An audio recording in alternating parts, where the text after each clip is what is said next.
Sir मेरा नाम सूबेदार महेश्वरी दिन प्रजापति है, रिटायर्ड। मैं एएससी सेना सेवा कोर एएससी सेंटर बेंगलोर से 29 फरवरी 2024 को रिटायर्ड आया था।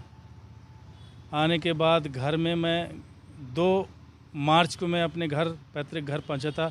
मेरा निज निवास हंसारी आज़ाद नगर झांसी है। और 12 तारीख को मैं अपने एक मित्र के यहाँ घूमने के लिए गया, तो वहाँ मैं बैठा था, उससे चर्चा कर रहा था। तभी कुछ समय बाद एक retired sub inspector Ayodhya Prasad Prajapati वहाँ पहुँच गया बुलेट लेकर के, और उससे मुलाकात हुई, परिचय हुआ।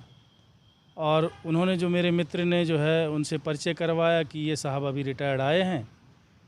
तो उसने हाथ साथ मिलाया और इसके बाद बोला कि आपका पास पैसा है, बैंक में न रखो, आप हमारे साथ पैसा इन्वेस्ट कर लो प्रॉपर्टी में।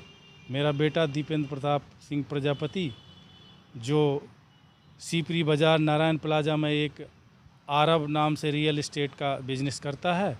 बहुत ईमानदार लड़का है, और वो लड़का एक एक रुपया का हिसाब आपको देगा, आपके साथ कोई बेईमानी नहीं होगा। तो मैं भरोसा कर लिया। मैं उस लड़के के पास गया जो नारायण प्लाजा में अपना ऑफिस खोल रखा था। मैं सब देखा। इसने दूसरे दिन मेरे को BHL के पास एक सिमरावारी जगह है, वहाँ ये ज़मीन दिखाने के लिए ले गया। उसने उस ज़मीन के मेरे को फर्जी डॉक्यूमेंट दिखाए। बोला अंकल ये मेरी पूरी ज़मीन है जो मैं एग्रीमेंट कर रखा है, आप भी इसमें 20% के पार्टनर बन जाओ, अब बस 3 महीना के अंदर आपको पैसा आ जाएगा। अंकल ज़मीन है, हम तो करोड़ों के मालिक हैं, हमें किसी का 1 रुपया नहीं चाहिए, हम बहुत ईमानदार हैं। ऐसे करके मैंने भरोसा कर लिया। मुझे भी लालच आ गया कि ठीक है, मैं पैसा इसमें लगा देता हूँ, बैंक में रखने से अच्छा है। तो 19 लाख का 18 लाख रुपए का चेक मैंने हंसारी ब्रांच से RTGS कर दिया इसके नाम। इसने एक फर्जा एग्रीमेंट बनाया जो मुझे आज तक इसने दिया नहीं। फिर पीछे पड़ा रहा तो फिर झूठा एग्रीमेंट बनाया। तब मैं उसकी इंक्वायरी की तो वो ज़मीन फर्जी निकली और एग्रीमेंट भी फर्जी निकला। तो उससे पहले मुझे जानकारी नहीं थी। वो बोलता अंकल बस आप चिंता मत करो, आप इसके पीछे मत पड़ो, मैं हूँ ना, आपका पूरा पैसा मिलेगा, डॉक्यूमेंट के चक्कर में मत रहो। मैं टोटल 56,90,000 रुपया मेरे से इसने RTGS और UPI माध्यम से लिया है। अभी मुझे मारने की धमकी दे रहा है और बोलता है कि जो करना है तू कर ले, जिसके पास जाना है चला जा। हमारी भी पुलिस में पिताजी हैं और हमारे भी संबंध है पुलिस से, और कहता है कि मैं नहीं दूंगा, जो ना कर ले। महोदय मैं 30 साल सेना में एक तपस्या किया, नदी नाला पहाड़ जंगल झाड़ी सब जगह सेवा दी, और इसने कुछ ही क्षणों में मेरा पैसा इसने मेरे को बेवकूफ़ बना के लालच दे के लूट लिया। अब न ये मेरा पैसा दे रहा है, और इसके केस मैंने FIR कर दिया है प्रेमनगर थाना झांसी में, और धाराएं लगी हैं 420, 465, 406 और 506।